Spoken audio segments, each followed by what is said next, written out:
right, it is another Tuesday night. It's not quite 9 o'clock on the East Coast. It's more like 9:30. My normal co-host Mike is potentially on his way. He says he is, but we'll see how that works out. Joining me was supposed to be a guest. He is now turned into the co-host of this week's episode.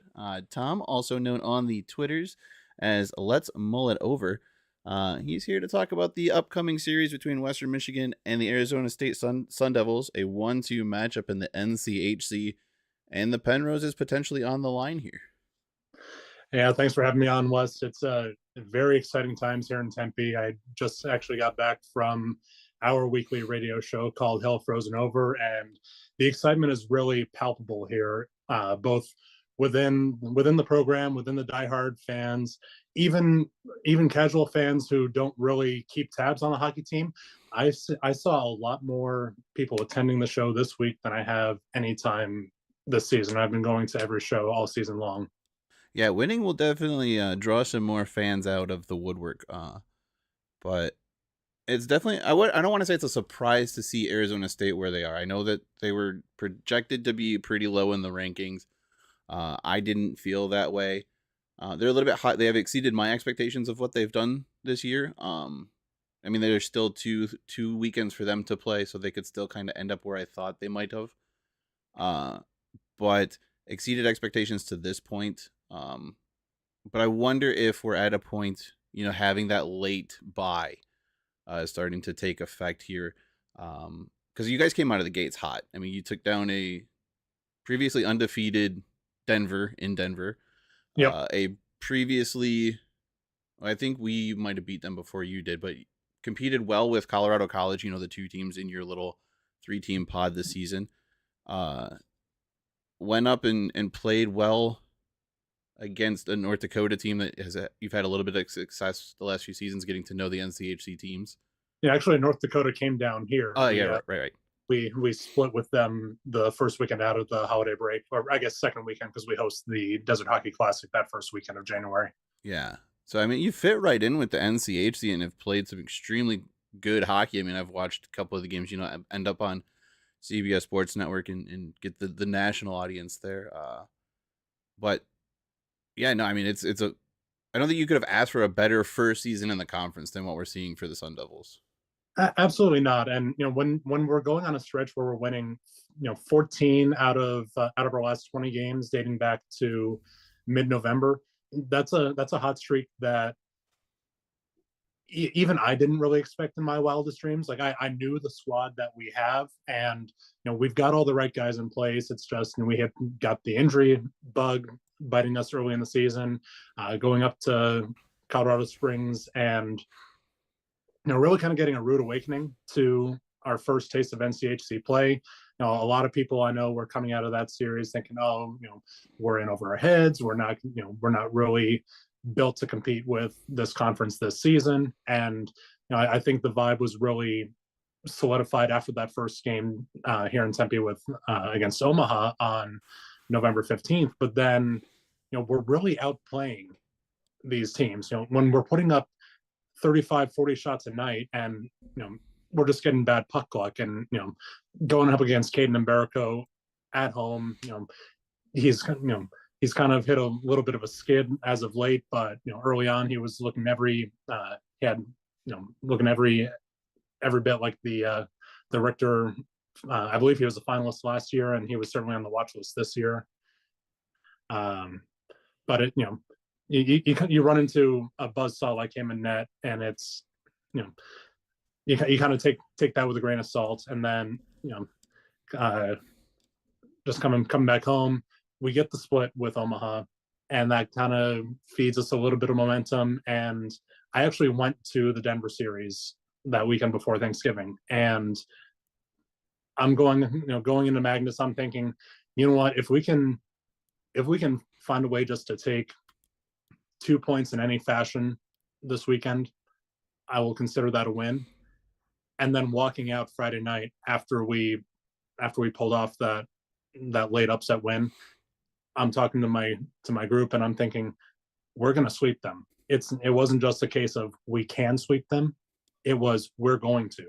And not only did we do that, but we pulled it off in 5-2 fashion that Saturday night. It was just the start of a run that I've been enjoying every step of the way.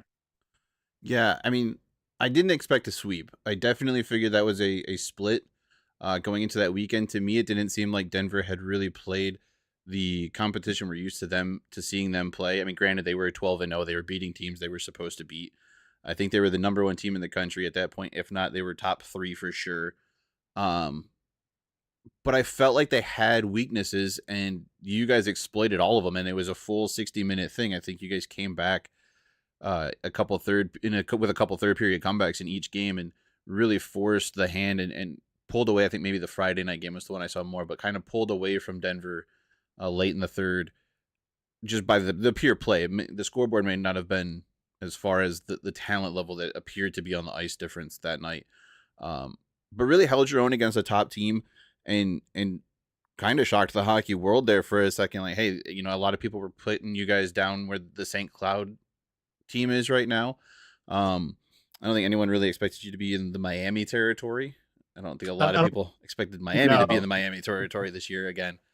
But no, it was definitely a hey, we're here to play. We belong in this conference. We deserve to be here, and don't overlook us, because if you do, it's going to bite you in the ass. And that's what happened to Denver. And that's the message from Coach Powers every week to the team. And it's really what the guys live and breathe day in, day out. We deserve to be here. We're not taking anybody by surprise anymore. We have shown that we are worthy of the position that we've put ourselves in, and now we just have to finish the job. Yeah, I mean, a little bit of a bump here the last couple of games. And to me, that's me just wondering if you guys having the last draw of the buys, having to go the entire second half of the season without a break. Western's kind of the opposite. They got that first weekend of NCHC play without an opponent, so they're going full through after taking the first week off.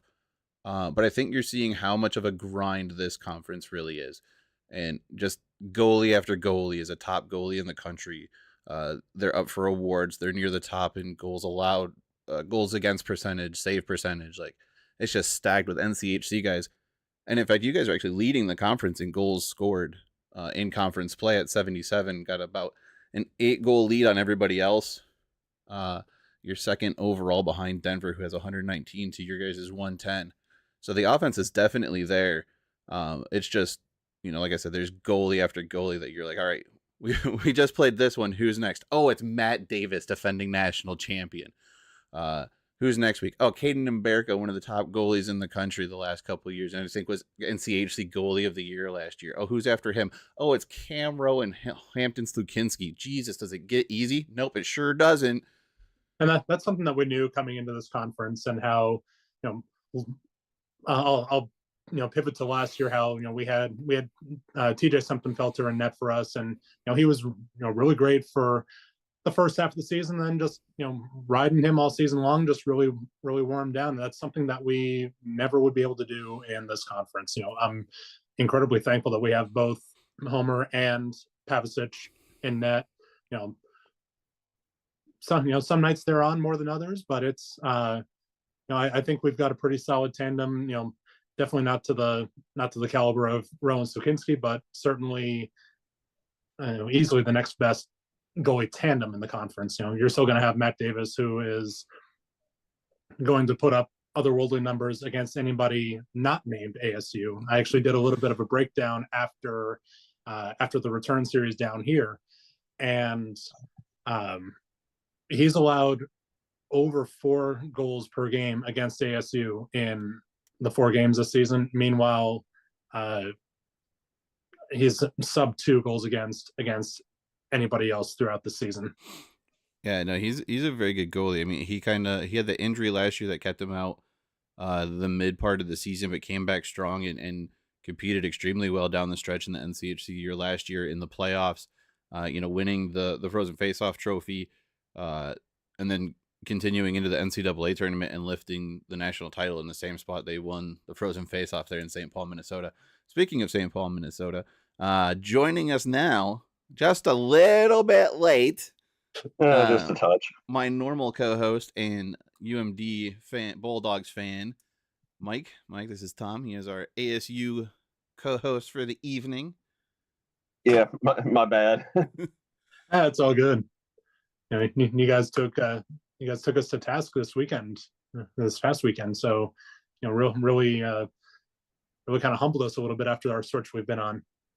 Yeah, I mean, it's been one of those years where they look good one weekend and then they struggle the next weekend, and it's kind of a game to game basis with this team. So I'm Saturday I did not pay attention though. US Canada. You got to watch that one. I tried to pay attention to both, but then I just got sucked into watching our game, and then I'm checking Twitter, and all of a sudden I see what's going on in Montreal, and I'm like, did I make the right decision? Yeah. Well, at least you got Thursday. Yeah, absolutely.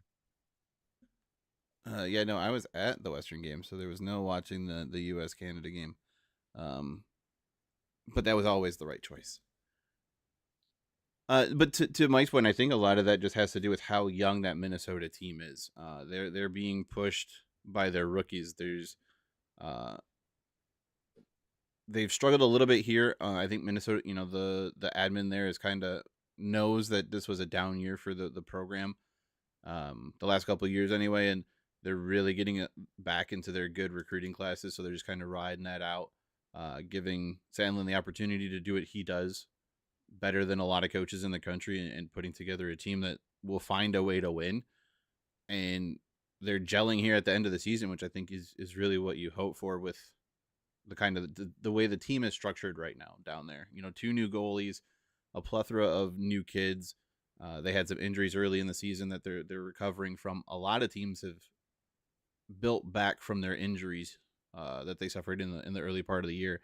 Somehow Western was able to avoid that in the early part of the year, and they built up a lead that they're hoping to carry into this weekend. And like I said, there's an opportunity to be the 4th team in the conference to lift the Penrose Cup. Only 3 have done it so far.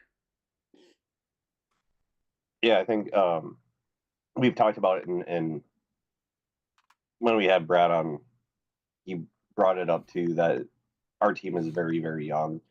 It's tough to gel. We've had young teams in the past, but it's a matter of getting kids to stay. You look at Isaac Howard now and what he's doing at Michigan State. We had him as a young player. He left. Didn't get the opportunity to build around him. Ben Steves decided to go pro when he was young. So it's just a matter of, are these guys going to stick around to bring the success back, where the back-to-back national champions and what could have possibly been a 3-peat team, they've stuck around, but now they're all pros. It's kind of, will you stay or will you go? Make a music fun. So we'll see what happens.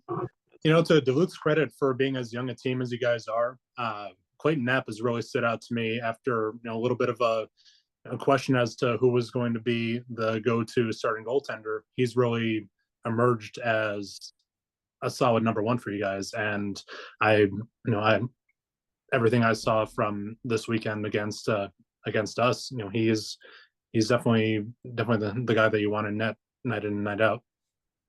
I think I've talked about this with Wes. Both goalies have their strengths and their weaknesses between him and Guyon. And Knapp did take advantage of the opportunity. It was Guyon earlier in the season, and then he got hurt. And so Knapp took advantage of the opportunity he was given. We had 2 games in a row, I think it was against CC, where the puck got behind him and we had to save the puck from going in. He lets in a squeaker that easy shot, it'll go through. Guyon, his rebound control isn't great, but I think that tandem, I know when I popped on, you were talking about goalie tandem. I think the 2 of them will be good in the future. They're just making freshman mistakes right now. Yeah, they're certainly raw, and you're going to expect those hiccups from young goalies like that for sure. But yeah, like you said, he's taking the opportunity and he's running with it as best as he can. Sorry, I was just looking at the schedule, and there's no CBS Sports Network game this week, um, which is just astounding the way some of these games are. I was talking with Paul Hornstein about a week or so ago about that. I know he's been on with you guys in the past, and I raised my surprise at how there's no game this week, and I was curious as to whether they would flex something in, namely us in Western. But typically, they have that 1 week gap before picking up the end of the season and getting gearing up for the tournament. But I know at least for the Phoenix market, it was picked up by Fox 10, so it'll at least be broadcast in the local market. Yeah, dude. I mean, that's big. Actually, Paul and I were talking about that this week, that like Western just does not have a local market coverage that, one, it deserves, and two, that a lot of other places have. North Dakota is probably the best represented in the media as far as the teams within the conference. They have a great reporter in Brad Schlossman. Midco does a great job with all the sports that they cover, and the coverage they provide. If you're watching on NCHC TV, that you're getting the Midco sports pickup. If you're watching the Minnesota teams, you're getting their local coverage. But no, Western doesn't have any local coverage. So if you're watching the NCHC feed for us, it's in arena cameras that are who knows how old or when they were last replaced, and the radio feed for the announcing. I think there's a couple other spots that are the same way, but I hope some of that changes here with the new arena and just where Western's at as a hockey program. I mean, year after year, they're making history, and it just gets overshadowed by the two big schools in the state to the east of us. And one of them sitting at number one, I think both in the pairwise, or maybe they're two in the pairwise, one in the rankings, a revitalized Michigan State team. But they're really missing out on what Western brings to the hockey world and what the team's doing this year. I would agree with that, and to your point about other arenas that kind of have the in arena setup, I think ours is like that as well. I mean, granted, I haven't watched our NCHC feed because I'm in the arena every night. So, but I believe that's the same case for us, and I think we've got our radio feed as the audio. Yeah. Yeah, I know Omaha does. They have their radio feed because I was Omaha also records their games from the next county over, and Yeah, doesn't but understand I what was- white balance is. All right, they've got a few issues there. I was messaging Brent and I was like, I don't think your announcer knows what a drive is. There's a wrist shot and he's in a drive, and I'm like, no, it's not. Hey, that's a wrist shot. They have to sell the game, man. And not to take anything away from the radio people who do provide the audio to a lot of these arenas. I think they all do a great job at what they are, radio announcers. But there is a difference between a radio announcer and a TV announcer. And that's why sometimes the audio doesn't match what you're seeing on the screen, much like, Mike was pointing out. Like, they'll oversell some things versus what you're seeing, like, oh, that was clearly a wrist shot from like 6 feet in, and he's calling it like it's a blue line ripper that no one's in front of, or there's a defenseman who is just standing in front of a lob pass and they're calling it like he's taking shots from center ice or something off the elbow. But no, they're calling the game, they're selling the game to the people who aren't necessarily watching it. So I appreciate everything they do on the few occasions where I haven't had access to NCHC TV and picked up the radio call. So not trying to dog on them whatsoever. I think they're great at what they do, but it's a different thing. So let's see. Talked a little bit about the surprise. Mike, got anything for Tom here while we have him here? I don't really think so. So you guys talked about the great year that ASU is having. Oh, here's one. Because you're a little bit closer. Paul's kind of watching from afar. How has the mood around the program changed with the NHL team being moved up to Utah this year? We're I can't speak for inside the room, but certainly in the community, more and more people are recognizing that we are the brand for hockey in the state, and it's after the initial shock and distaste, whatever you want to call it, of the Coyotes' uh, relocation, deactivation, et cetera, and so forth. Uh, I was actually talking about it at the show tonight. Winning does wonders for a team, and when you start out with 3-7 on the season, and you kind of going through the doldrums, the first year growing pains in the conference. People are kind of shifting away, and they're looking at football and how great a season our football program was having, and looking ahead to basketball. But then we start ripping off those wins that we were talking about in November, and continuing the winning streak. And now people are really taking notice. We've sold out 6 consecutive games, 8 consecutive, at least 6 consecutive sellouts at Mullet, and both games against Western have been sold out for at least a week, if not more. I mean, I was looking on StubHub, and the cheapest ticket that I can see is about $85 before fees. People are recognizing how great of a team that we have, and are getting genuinely excited, and looking up the NCHC standings and saying, "Oh, we're in second place. This is a battle of 1 versus 2." Granted, our winless weekend up in Duluth all but secured the Penrose for you guys. I'm hoping that we can stave off that clinch for a little bit. Let you guys clinch it, not at Mullet. I mean, I won't lie to you.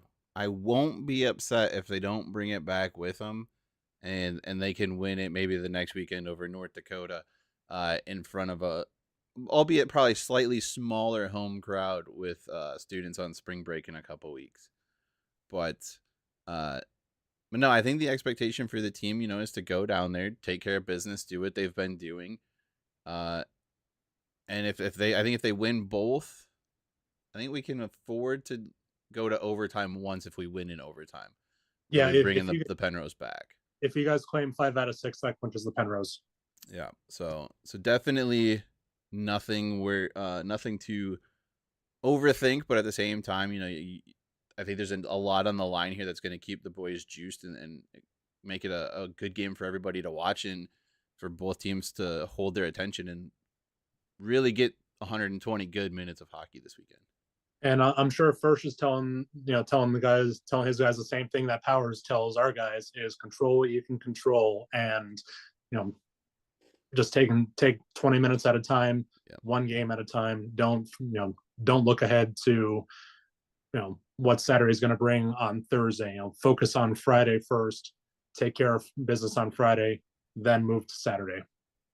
Yeah. Don't even think about going to Omaha next weekend. We're focused on Western. We're focused on what's right in front of us now.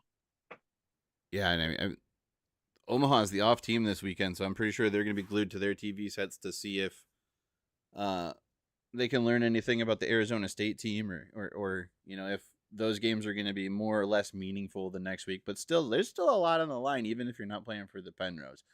The 2 through 4 is still pretty tight. I mean, North Dakota is 9 back, but Omaha, Arizona State still competing for seeding in the playoffs with Western, provided they would have to fall apart pretty rapidly here, but it's still a competitive thing for the seeding, and it's still important because, I mean, really, once the playoffs start, any team is dangerous. St. Cloud's getting Posh back.